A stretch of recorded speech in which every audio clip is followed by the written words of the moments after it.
So what got you so interested in bats? Did you have one experience, or have you had an Oh, interest in bats your whole life? that's Or not going to be good. Um, so in college, I wanted to work on a thesis. It was the goal was always to go to graduate school. I want to work with wildlife, so I went to a professor.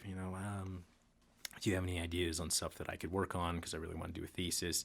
She was my Amazonian culture and conservation professor, and she told me, I would love to take you and work with these native groups, but the problem is the people I work with, well, they kind of eat what you're interested in. So I'm probably not the best professor for you. Let me send out some feelers.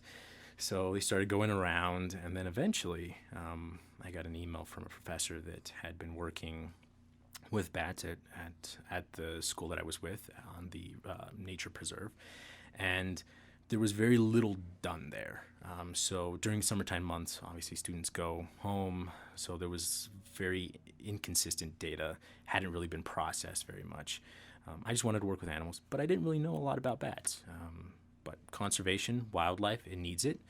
Sure, I'm in. So that's sort of what started the journey, and from there, it was something that I stuck with. I found it very fascinating because there's not a whole lot known about them, and so that unknown is always fun. It's a puzzle, and with bats, there's even a bigger puzzle. So you have to be very creative and to work and to make your projects work.